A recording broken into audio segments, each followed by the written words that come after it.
આપ જોઈ રહ્યા છો અપરાધ. હું છું આપની સાથે દીપા શર્મા. પ્રેમના નામે થયેલું કાળું કૃત્ય જેણે માણસાઈની તમામ હદો વટાવી દીધી. એક એવી સનસનાટીપૂર્ણ કત્લની દાસ્તાન જ્યાં હત્યારાએ હથિયાર નહીં પણ વિસ્ફોટકોનો ઉપયોગ કર્યો. એક આશિકે પોતાની જ પ્રેમિકાના મોઢામાં બોમ્બ મૂકીને તેને મોતને ઘાટ ઉતારી દીધી. આ દહેશતભરી કહાનીના પડદા ઉઠશે તો તમારી આત્મા પણ ધ્રુજી જશે.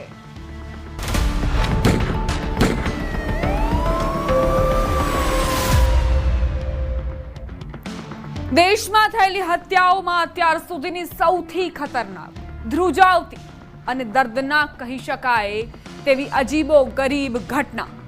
મૈસૂરના એક લોજમાં એક યુવતીની લાશ મળે છે. લાશ પરથી આખો ચહેરો જ ગાયબ હતો. રૂમની અંદર વીજળીના તાર અને કેટલાક વિસ્ફોટકો પડ્યા હતા. બાદમાં તપાસ કરતા જાણવા મળ્યું કે યુવતીને માઉથ બ્લાસ્ટ કરી મારવામાં આવી છે.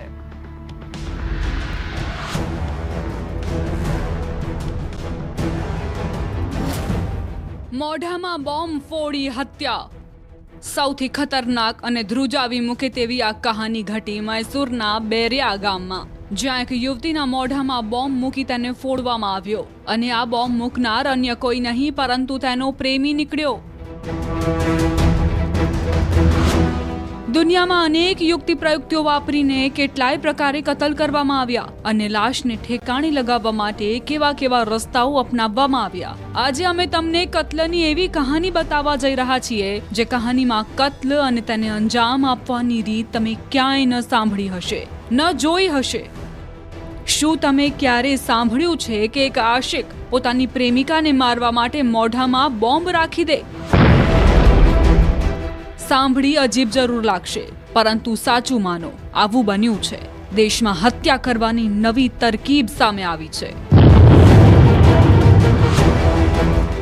મૈસૂરથી લગભગ 55 કિલોમીટર દૂર બેલુરમાં આ લોજ છે. આ JRS નામની લોજમાં 23 ઓગસ્ટના રોજ બે લોકો ચેક ઇન કરે છે. 28 વર્ષીય સિદ્ધરાજુ અને 20 વર્ષની દર્શિતા. 24 ઓગસ્ટની બપોરે સિદ્ધરાજુ જમવાનું લેવા માટે લોજમાંથી બહાર જાય છે.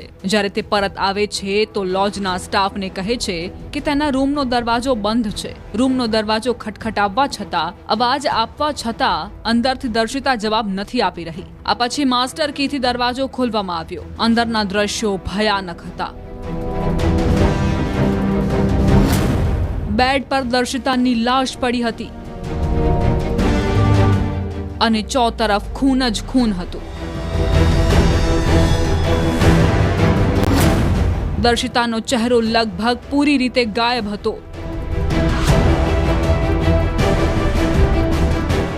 લોજનો સ્ટાફ રૂમ તરફ દોડતો ગયો અને દ્રશ્યો જોઈ તમામના પગ ધ્રુજી ઉઠ્યા હતા. બનાવની હકીકત કહેતા સિદ્ધરાજુ કહેવા લાગ્યો કે દર્શિતાએ મોબાઈલ ચાર્જિંગમાં મૂક્યો હતો જે બ્લાસ્ટ થતા ઘટના ઘટી, પરંતુ તે જગ્યાએ મોબાઈલ જોવા ન મળ્યો. જેથી સ્ટાફને શંકા જતા તેને મોબાઈલ અંગે પૂછવામાં આવતા તેણે મોબાઈલ બહાર ફેંકી દીધો હોવાનું કહ્યું, જેની શોધખોળ કરી પરંતુ મોબાઈલ ક્યાંય ન મળ્યો અને સિદ્ધરાજુએ ભાગવાની કોશિશ કરતા તુરંત તેને લોજના સ્ટાફે પકડી એક રૂમમાં બંધ કરી દીધો અને પોલીસને જાણ કરી. આ તરફ તુરંત પોલીસને ખબર થતા તેઓ રૂમ પર પહોંચે છે અને સિદ્ધરાજુની પૂછપરછ કરે છે તો સિદ્ધરાજુ બતાવે છે કે દર્શિતા અનેકવાર મોબાઈલ ચાર્જિંગમાં લગાવીને વાતચીત કર્યા કરતી હતી. કદાચ ચાર્જિંગ સમયે વાત કરતા મોબાઈલ ફાટ્યો હોવો જોઈએ, જેના કારણે દર્શિતાનું મોત થઈ ગયું હશે.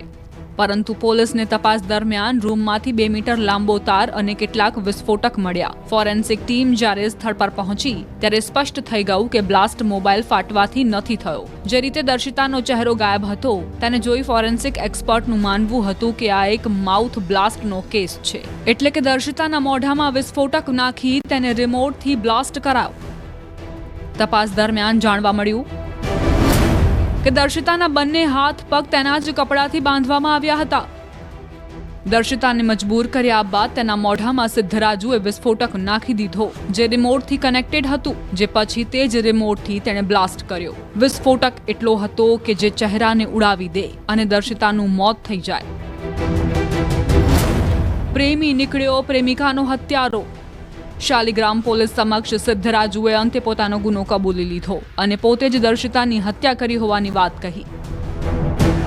સિદ્ધરાજુ દર્શિતા સાથે લગ્ન કરવા માંગતો હતો, પરંતુ દર્શિતા લગ્ન માટે સંમત નહોતી, કેમ કે તેના પહેલાથી જ લગ્ન થઈ ચૂક્યા હતા અને તેને એક સંતાન પણ છે. લોજમાં સિદ્ધરાજુએ દર્શિતાને મનાવવાની અંતિમ કોશિશ કરી હતી. જ્યારે તે ન માની તો તેની હત્યાનો બેરહેમીપૂર્વકનો રસ્તો અપનાવ્યો. હાલ તો પોલીસ વિસ્ફોટકને લઈને ફોરેન્સિક રિપોર્ટની રાહ જોઈ રહી છે અને સિદ્ધરાજુને દબોચી જેલ હવાલે કરી દેવાયો છે. મૈસૂરથી આનંદ KS, ન્યૂઝ 18 ગુજરાતી. વાત હવે ભાવનગરની, જ્યાંના એક નાનકડા ગામમાં ખેલાયો ખૂની ખેલ. પતિ પત્નીના સંબંધોમાં એવી કડવાશો ઊભી થઈ કે ક્રોધના દાવા નડે સુખી સંસાર વેરવિખેર કરી નાખ્યો. જોઈએ કોણે હેવાનિયતની હદ વટાવી અને શા માટે.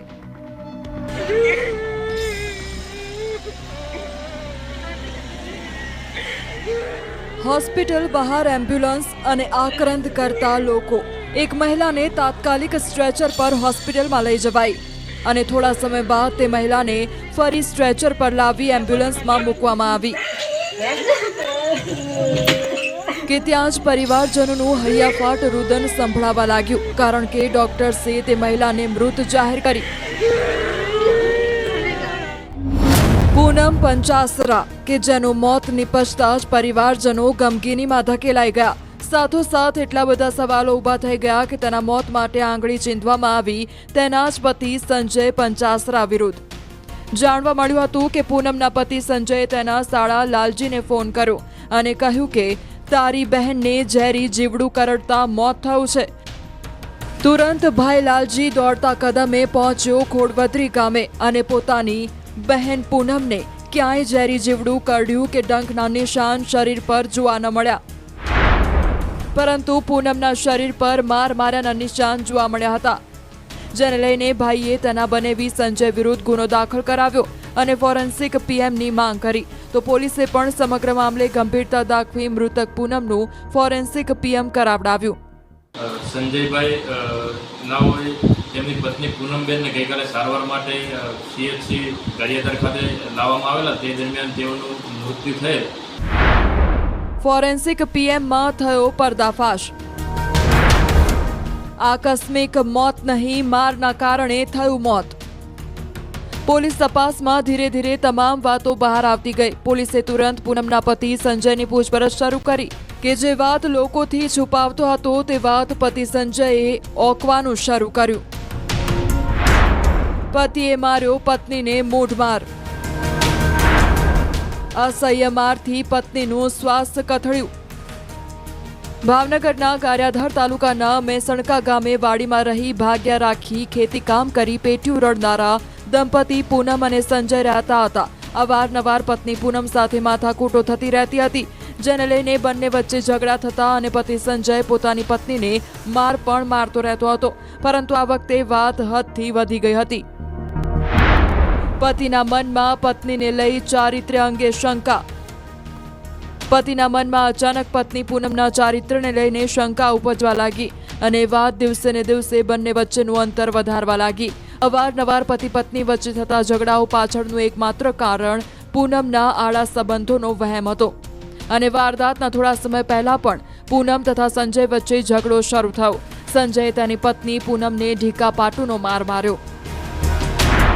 પૂનમને માથાના ભાગે ગંભીર ઈજાઓ પહોંચી હતી, જેથી પૂનમ ઘરમાં જ ફસડાઈ પડી. તેને હોસ્પિટલ લઈ જવાના બદલે તેને મરવાના વાંકે છોડી દીધી હતી. જો કે બીજા દિવસે પૂનમની હાલત વધુ ગંભીર થતા તેને હોસ્પિટલ ખસેડવામાં આવી, જ્યાં તેનું મોત નીપજ્યું હોવાનું ડોક્ટર્સ તરફથી કહેવાયું.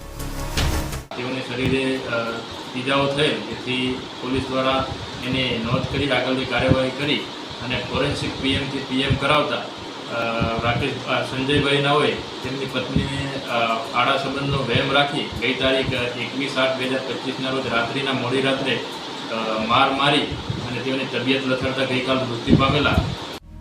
ફરી એકવાર ઘર કંકાસે એક ગૃહસ્થ જીવનને વેરવિખેર કરી નાખ્યું. ફરી એકવાર આડા સંબંધોની મનમાં જાગેલી શંકાએ પત્નીને મોતના મુખમાં અને પતિને જેલ ભેગો કરી નાખ્યો. ગારિયાધારમાં સંજયના મનમાં જાગેલી શંકા કુશંકાએ એવો દાવાનળ પ્રગટ્યો કે પોતાના જાતોથી અર્ધાંગિનીનો ખાત્મો કરી દીધો અને હવે પત્નીની હત્યાના આરોપસર જેલમાં રહી કાયમ માટે વસવસો કરતો રહેશે. ભાવનગરથી નીતિન ગોહેલ, ન્યૂઝ 18 ગુજરાતી. અમદાવાદના એક બ્રિજ નીચેથી મળ્યો એક મૃતદેહ. હજારો લોકોની બ્રિજની આસપાસ અવરજવર અને હત્યા કરાયેલ મૃતદેહ મળતા અનેક સવાલો ઊભા થઈ ગયા કે આખરે કોણે કરી હત્યા. પરંતુ પોલીસની કુશળ તપાસના અંતે હાથ લાગી એક કડી.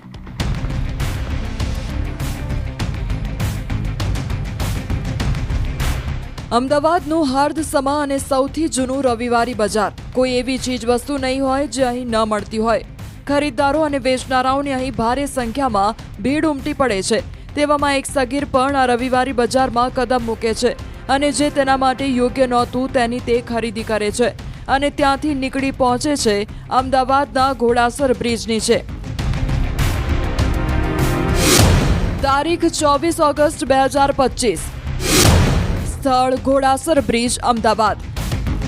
પોલીસને કંટ્રોલ રૂમમાં માહિતી અપાઈ કે એક યુવકની લાશ ઘોડાસર બ્રિજ નીચે પડી છે. તાત્કાલિક પોલીસની ટીમ ત્યાં પહોંચી અને જોયું તો મૃતક યુવક હતો અને તેના શરીરના ભાગે તીક્ષ્ણ હથિયારના ઘા ઝીંકવામાં આવેલા હતા. પોલીસે વધુ તપાસ કરતા મૃત યુવક જાવેદ ખાન ઉર્ફે કલ્લુ જમીર ખાન પઠાણ નામનો હોવાનું જાણવા મળ્યું, જે છેલ્લા 6 થી 7 મહિનાથી ઘોડાસર બ્રિજ નીચે રહેતો હોવાનું ખુલ્યું. તદુપરાંત એ વાત બહાર આવી કે તે છેલ્લા 2-3 વર્ષથી અમદાવાદના અલગ અલગ બ્રિજ નીચે રહી જીવન ગુજારતો હતો. જો કે બ્રિજ નીચે ના તો કોઈ સીસીટીવી કેમેરા હતા કે ના કોઈ એવા સુરાગ કે પુરાવા હાથ લાગ્યા કે જેથી હત્યારા સુધી પહોંચી શકાય. પોલીસે પણ ઘટના સ્થળે રહેતા લોકોને પૂછપરછ કરી તો જાણવા મળ્યું કે તેની સાથે એક સગીર હતો. બસ આ માહિતીના આધારે પોલીસે સેંકડો સીસીટીવી ફૂટેજ ચકાસ્યા, ખાનગી બાતમીદારોને એક્ટિવ કર્યા. ટેકનિકલ સર્વેલન્સની મદદથી માહિતી મળી એક કિશોરની, જે સીસીટીવીમાં કેદ થયેલો જોવા મળ્યો. પોલીસના હાથ 2 સીસીટીવી ફૂટેજ લાગ્યા, જેમાં એક કિશોર રસ્તા પરથી જતો દેખાયો. જો કે તે રસ્તા પર રિક્ષા ઊભી રાખવાનો પ્રયત્ન કરતો જોવા મળ્યો, પણ કોઈ વાહન ન ઊભા રહેતા તે આગળ જતો રહ્યો. તો બીજા સીસીટીવી કેમેરામાં તે જમીન પર પડેલા પાણીથી પોતાના હાથ સાફ કરતો દેખાયો અને બાદમાં રિક્ષાને રોકતો જોવા મળ્યો. આ દ્રશ્ય પોલીસને કિશોર સુધી પહોંચાડ્યો અને તેને નજરકેદ કરવામાં આવ્યો, જ્યાં તેની પૂછપરછ કરાઈ તો ખુલ્યો વણ ઉકેલ્યો કેસ. આ કામના મરણ જનારે આ વ્યક્તિ પાસેથી પૈસા માંગ્યા હતા 5,000 રૂપિયાની વ્યવસ્થા કરવા બાબતે, પરંતુ આ વ્યક્તિ પાસે પૈસાની સગવડતા ન થતા 1 અઠવાડિયું પૂરું થયા બાદ ગત રવિવારે સૌપ્રથમ તેઓની વચ્ચે ઝઘડો થયો અને ઝઘડા બાદ જે મારામારી થઈ તે અનુસંધાને જે આ કાયદાના સંઘર્ષમાં રહેલ કિશોર છે તેઓએ છરી વડે સૌપ્રથમ ગળાના ભાગે 2 ઘા અને ત્યારબાદ પેટના ભાગે 2 ઘા મારીને જે વ્યક્તિ છે તેની હત્યા કરે છે. રૂપિયાની લેતી દેતીમાં હત્યા. પોલીસ તપાસ મુજબ સગીર અને મૃતક જાવેદ પઠાણ છેલ્લા 6 થી 7 મહિનાથી એકબીજાના પરિચયમાં આવ્યા હતા અને સગીર ભંગાર વીણી વેચવાનું કામ કરતો હોવાનું જાણવા મળ્યું, જે અમદાવાદમાં ઠેર ઠેર જગ્યાએ ભંગાર વીણતો અને તે એકઠું કરી વેચતો હતો અને ઘોડાસર બ્રિજ નીચે રહેતો હતો. મૃતક જાવેદ સગીર પાસે વારંવાર પૈસા માંગતો હતો. અગાઉ 3 થી 4 વાર મૃતક જાવેદે સગીર પાસેથી રૂપિયા ઉછીના લીધા હતા, જે પરત આપ્યા નહોતા અને વારદાતના થોડા દિવસો પહેલા પણ જાવેદે ફરી રૂપિયાની માંગણી કરી હતી. પરંતુ સગીર પાસે રૂપિયાની સગવડ ના થતા 24 ઓગસ્ટ 2025ના રોજ સાંજે બંને વચ્ચે ઝઘડો થયો અને આવેશમાં આવીને સગીરે પોતાની પાસે રહેલ ચપ્પુ, જે પોતાના સ્વ બચાવ માટે લાવ્યો હતો, તે જાવેદના શરીર પર ઝીંકી દીધું. જરૂરિયાત માટે પૈસા વારંવાર માંગણી કરતા હતા. આ પૂર્વ પણ 3 થી 4 વખત અલગ અલગ 2,000 રૂપિયા 3,000 રૂપિયા તેઓ પાસેથી લીધેલ હતા, પરંતુ પરત પણ ન આપ્યા હતા. ફરીથી તેઓ માંગણી કરતા જે આ કામના બાળ કિશોર છે તેઓ પાસે પૈસા ન રહેતા તેઓ સાથે ઝઘડો થયેલો, તે અનુસંધાને હત્યાની ઘટના બની છે. પોલીસ તપાસ મુજબ કાયદાના સંઘર્ષમાં આવેલા સગીરે રવિવારી બજારમાંથી ચપ્પુ ખરીદ્યું હતું અને તે સાથે લઈને ફરતો હતો. જો કે રવિવારની સાંજે જાવેદે તેની પાસે રૂપિયા માંગ્યા, જેની વ્યવસ્થા ના થઈ શકતા બંને વચ્ચે ઝઘડો થયો અને સગીરે પોતાની પાસે રહેલ ચપ્પુ જાવેદને મારી દીધું, જેમાં ગળાના ભાગે 2 અને પેટના ભાગે 2 ઘા મારતા જાવેદનું ઘટના સ્થળે જ મોત નીપજ્યું. આમ એક ભંગાર વીણી પોતાનું ગુજરાન ચલાવનારા સગીરને ધાક ધમકીના જોરે જાવેદ રૂપિયા માંગતો અને પરત નહોતો કરતો. આ વખતે પણ ફરી રૂપિયા માંગ્યા અને જે ન આપતા બંને વચ્ચે થયેલા ઝઘડામાં જાવેદનું મોત નીપજ્યું, જ્યારે સગીર હવે પોલીસની નજર કેદમાં છે. અમદાવાદથી નવીન ઝા, ન્યૂઝ 18 ગુજરાતી. એક ચોર ગેંગ જેઓનું એક જ લક્ષ્ય રાજકોટમાં ચોરી કરવી. મધ્યપ્રદેશથી આવતા રેકી કરતા અને ચોરી કરીને પલાયન થઈ જતા, પરંતુ આ વખતે એક નાનકડી ભૂલ તેમને ભારે પડી. તો જોઈએ એવી તો કઈ ભૂલ તેઓને ભારે પડી કે રાજકોટથી પોલીસ દોડતી છેક મધ્યપ્રદેશ પહોંચી ગઈ.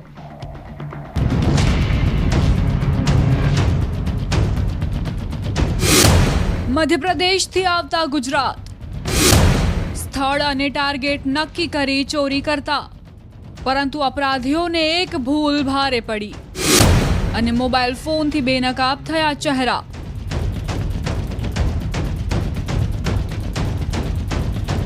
રાજકોટ પોલીસની ગિરફ્તમાં ઉભેલા આ એ વ્યક્તિઓ છે કે જેઓએ મેટોડાના વડવાજડી ગામમાં 1.5 મહિના અગાઉ 2.80 લાખની ઘરફોડ ચોરી કરી હતી અને સોનાના દાગીના સહિત રોકડ રૂપિયા ઉપરાંત ઘર માલિકની 2 બાઇક પણ લઈ છૂમંતર થઈ ગયા હતા. સમગ્ર મામલે પોલીસમાં ફરિયાદ દાખલ કરવામાં આવી. પોલીસે ટેકનિકલ અને હ્યુમન સોર્સ કામે લગાડ્યું અને એક દિવસ અચાનક ચોરાઈ ગયેલ ફોન ચાલુ થયો કે પોલીસને મળી ગઈ મહત્વની કડી, જેના આધારે પોલીસ જઈ પહોંચી ચોરો સુધી.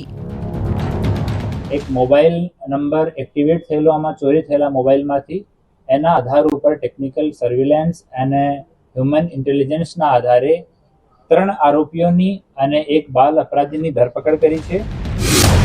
ચોરીનો મોબાઈલ મધ્યપ્રદેશમાં.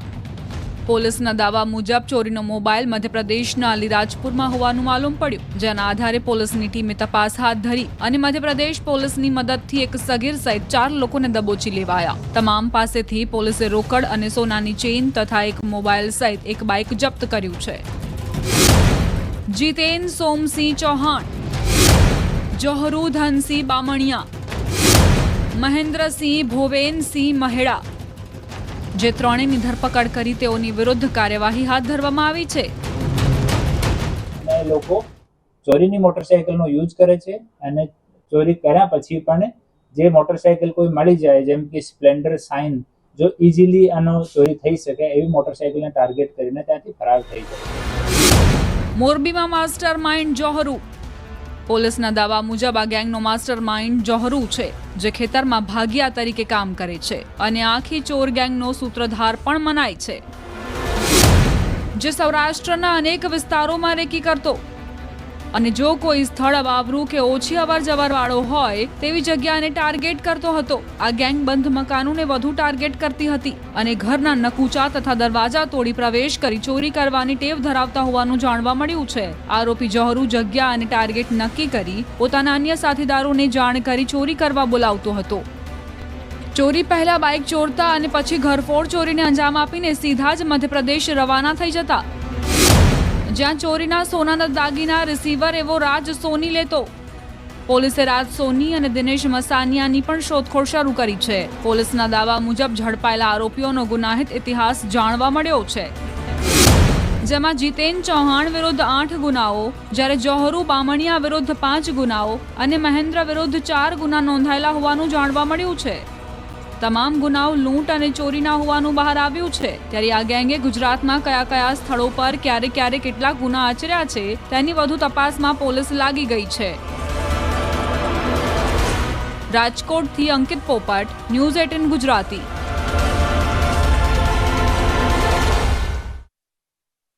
તેનો પડદો ઊંચકાશે જ્યારે ગુનેગાર બેનકાબ થશે.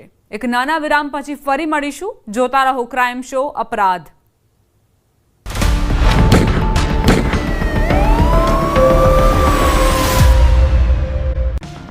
રૂપિયાની લાલચ અનેક વખત સંબંધોને તાર કરી નાખે છે, પછી એ ભલે લોહીના સંબંધ હોય કે મિત્રતાના. રાજકોટમાં પણ કંઈક એવું જ બન્યું. એક મિત્ર સાથેની મુલાકાત યુવકને ભારે પડી. આખરે શું હતો ઘટનાક્રમ, જોઈએ.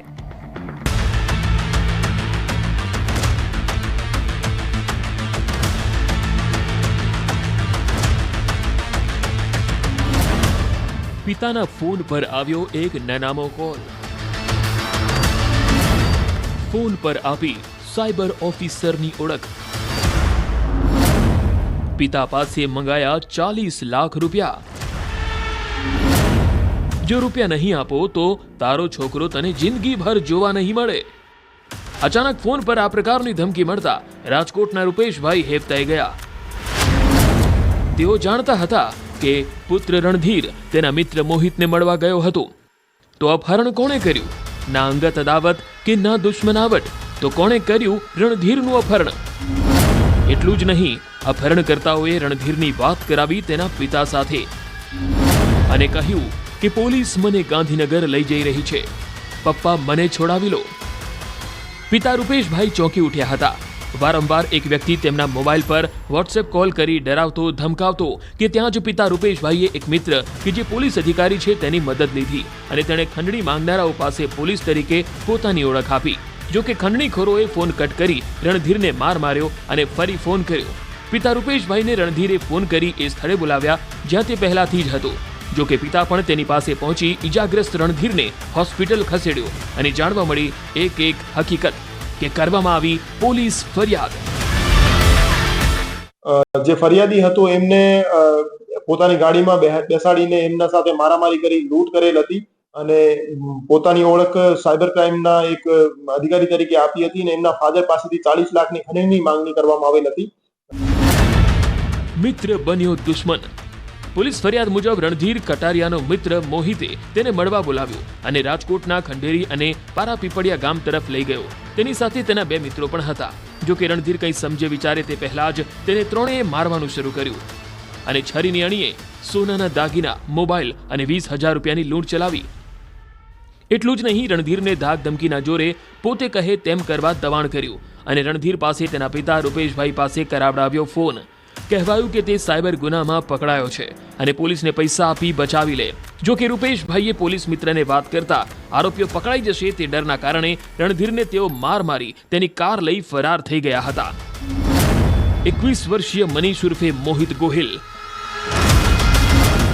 અને 23 વર્ષીય અલબાજ ઉર્ફે રઈસ મોહમ્મદભાઈ ભાડુલા, આ 2 વ્યક્તિઓ કે જેઓ રણધીરના અપહરણમાં સામેલ હતા. જો કે હજુ તેમના અન્ય સાથીદારો ફરાર છે. પોલીસે જ્યારે આરોપીઓની પૂછપરછ કરી તો લાખો રૂપિયા માટે રણધીરનું અપહરણ કરી રૂપિયા પડાવવાનો પ્લાન બનાવ્યો હતો. જૂનો મિત્ર નીકળ્યો કાવતરાખોર. તારીખ 12 ઓગસ્ટ 2025 મંગળવાર રાતના 9 કલાકની આસપાસ રણધીર કટારિયાને મોહિતે મળવા માટે રાજકોટ ગણેશનગર બોલાવ્યો. મોહિત પહેલા તેના પડોશમાં રહેતો હતો. જો કે મકાન બદલ્યા બાદ પણ તે રણધીર સાથે ઇન્સ્ટાગ્રામ મારફતે સતત સંપર્કમાં હતો. બંને મિત્રોએ મળવાનું નક્કી કર્યું અને રણધીર પહોંચી ગયો મોહિતને મળવા. મોહિતે રણધીરને અન્ય 2 વ્યક્તિઓ સાથે મુલાકાત કરાવી. ત્યારબાદ ચારે નીકળી પડ્યા રણધીરની કારમાં અને રણધીરનું અપહરણ કરી તેના પિતા પાસે રૂપિયા માંગવા દબાણ કર્યું હતું.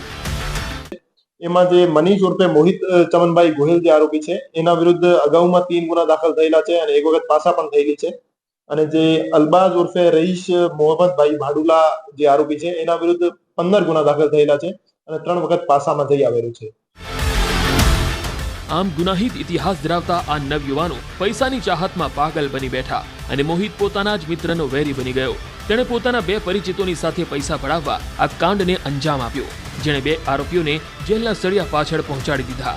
જ્યારે ફરાર આરોપીને પણ પોલીસ શોધી રહી છે. રાજકોટથી અંકિત પોપટ, ન્યૂઝ 18 ગુજરાતી.